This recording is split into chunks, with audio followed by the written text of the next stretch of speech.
And in this clip, you'll realize that Bitcoin can be much, much more than just money.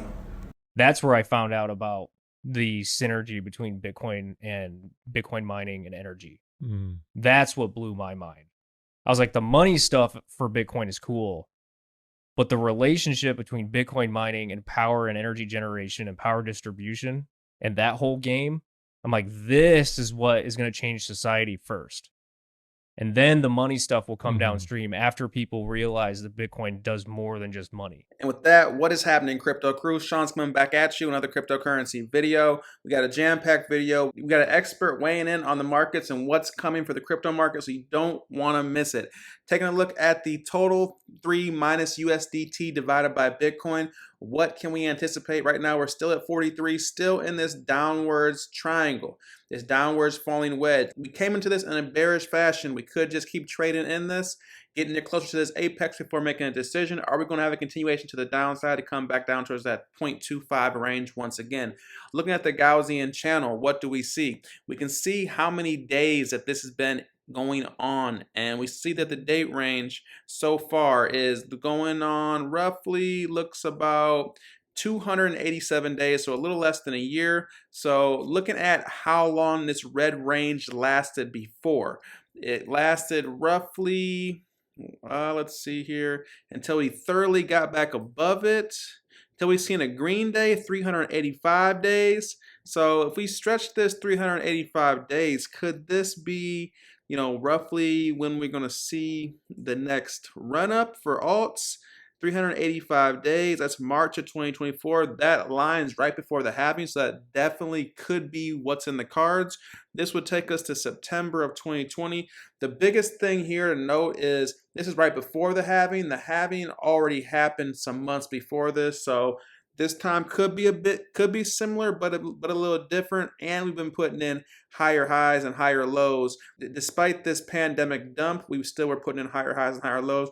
We're still putting in lower lows and lower highs at this point in the market cycle. So you want to pay attention to those small details once again. You have to be patient. The market does seem to be heating up. Stock Money Lizards is weighing in on this, and he's showing us ascending wedges are bearish reversal patterns. As you see here, this is Bitcoin, and right now we've seen this in 2014 to 2000 till the start of 2018.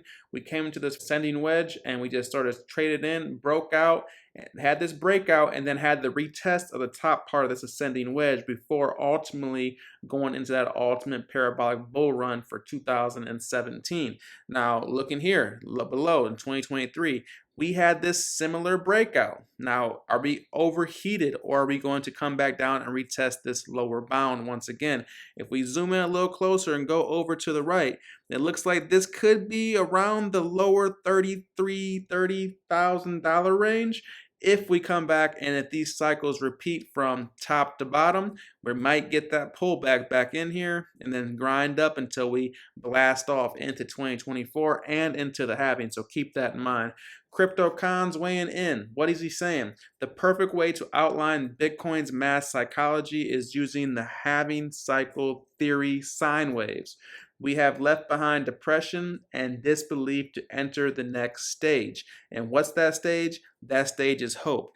Taking a look at this, if you look back in these charts, these sinusoidal waves just continue to rinse and repeat every halving cycle. So right now we are in this hope phase, and you see what happens. There's not much downtrend. It's just up and to the right. Every time we enter the hope phase, we had the pandemic dump here.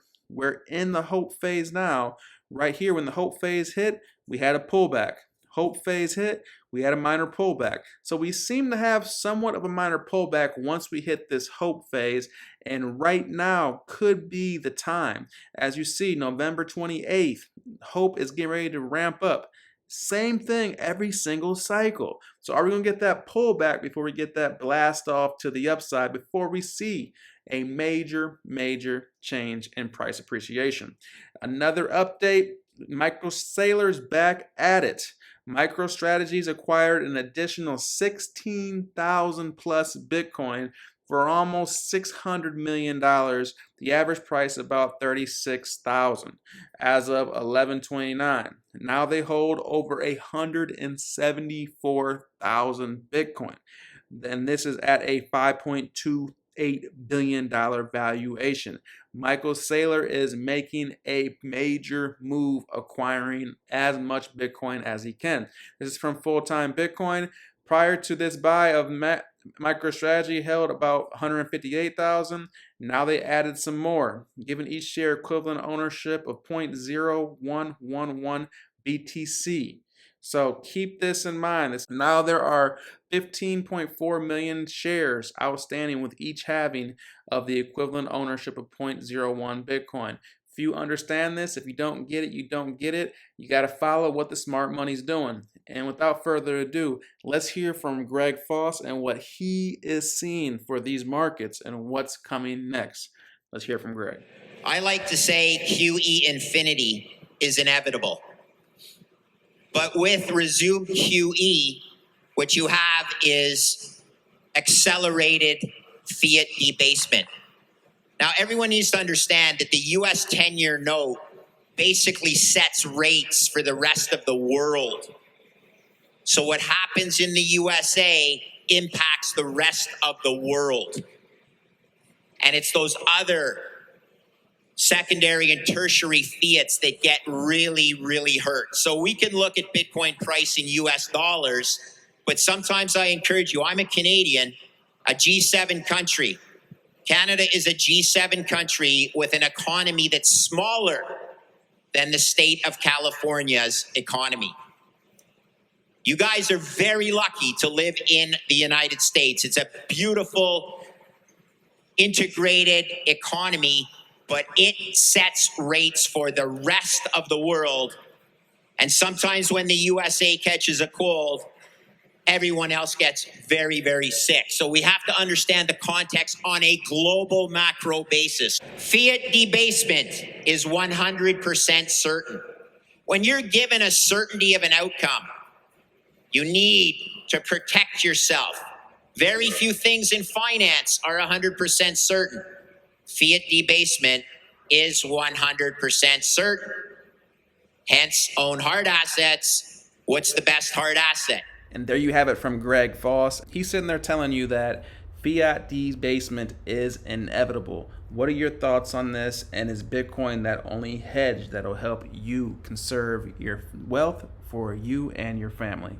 With that, I'm Sean with the Bitcoin Bros. You guys like this content, go ahead and smash the like button. If you haven't subscribed to the channel, go ahead and show us some love. We appreciate the support. With that, that's all I have for you today, and I'm out.